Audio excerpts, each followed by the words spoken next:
Adumo meaning se wajimeso adum arakwa Philadelphia adeshe konkon mema wakwa aba eba a healthy Philadelphian Eastern Right Jumedie isu yemfa enchia kese ema ya papa Steven Adom Kyei-Duah the voice of God oni nana hima owo ahene owo abrempon ahwene pankasa Adom Kyei-Duah the first omi ehua inshraw afa interest konkoma second chance TV ashefo we are singing so watch bre na wo hwe Jumedie ni din ede Gloria amwako and then what a healthy Philadelphian eating right Jumedie isu ye bekasa afa hiccups eho me tre quarter call say the buyer kan kasema na obebiza say quarter call anasa hiccups impo yare in e kame ho na ye nsua ade ye kasa quarter call anasa hiccups a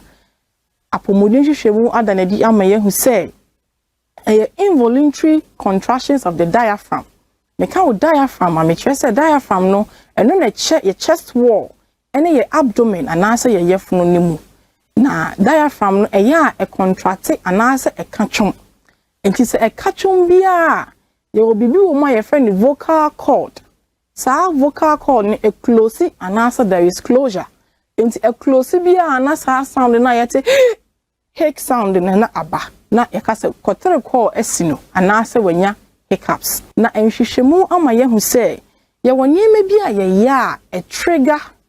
anase ye beka se ekofa kotere call anase hiccups no ede eba jedi kind say ye di aduane a hyepa bebre too much hot foods obi wo ho se enyi wo se aduane ne jodie but e wo se eye warm enyi wo se udi ne hyehye so bebre afa ye didi bebre at a time Uko obi boy si nanim ne agiane eguma eya na ahomete agiane bebre at a time no eya na enen so ehadwen and na rushing through meals osimi de mi didi ntamo 1 minute sure na asa tobu na resa na didi na minute afesi e chewing gums anase ya tafet of ho na ya minute emframa anase ni biko yemu a enen so etimi kofa hiccups anase quarter call edeba ensanom enso eka ho hwehwemu am ye hu say si enum ensa bebria eno so etimi e the hiccups ebreye anase ye enum carbonated drinks a eno so etimi kofa kotre call e the breye meche ye enum ne bebria etimi ekofa hiccups e the breye and a sudden change of temperature ebia na wonam ewiem prekope na watiesi baby AC wo air condition ho nyunyunu eno so etimi trigger e ma wo start enya hiccups anase kotre call ibi na yenhwe se yenya kwotire call na anase hiccups na bibi wo ho a ebeye anase ebeboa ama yetimi asoso kwotire call na no enhwehwemu adanadi ama ye hu se ye wo long term and short term hiccups chese kwotire call ye obi wo ho a eche ene bi wo ho nso enche na de edi enam mienu ntem ana 48 hours no eno ewo ho ena de ebru 48 hours no eno ya na impempi ya na eyana yare bi wo ho ene kofa ba yare bi ti se cyst anase goiter ana kompo ebi ewo wo minimum a eno se timi ma wutanya hiccups ni to bi wo ha ono de bia se eno a na ekoso sa nipa na bia na condition bi wo ha a trigger emaninya kotre ko na se hiccups no ye hu enema ye ya etimi ekofa kotre ko dibre ena na die na yenye emfa ensoso ano de di kan ni se yento yebo na yendidi aduane no yendi ni nkakra ubedi die na emom susu di ni bebre at a time ma yendi enuane a eyehye bebre so at a time afi ya yentan enum nsuo ehwehwemu adanadi ame ye hu sese obi fa hiccups mu a shock etimi ma na niye dey eba ne hoso enti sa uti obi nchen ana ugina obi nchen na oye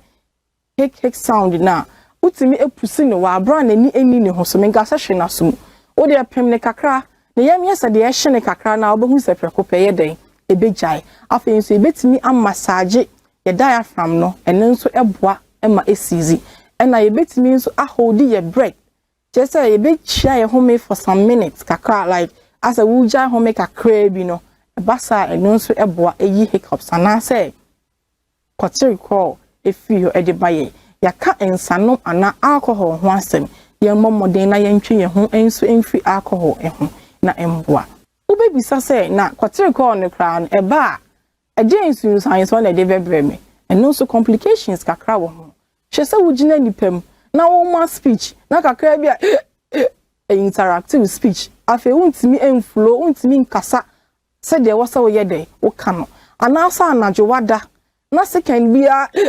disturb you sleep ema wonya sound sleep and no so complication nti yenhwe na yen ni de yakekan yi so na mboa na enyi kotre call bebre no emfi ho na enigye ene ahoto embra yapomuden yemfa aseda kese pa ema executive producer anahima owo ahene owo abrempon ahene pankasa Adom Kyei-Duah the first yewu ensha obatampa se waso yasene amaya de dwumedie ebre wiase nyina Philadelphia dishe eya yenkai yes moja eni ye sobulo ye grace water yenkisini nyina na emu afi se menu mienu nim se eno ene bema ya pomuden esipi na esita yewu ensha oso jebre na wo hweye midin e de gloria amwako macrow bye bye.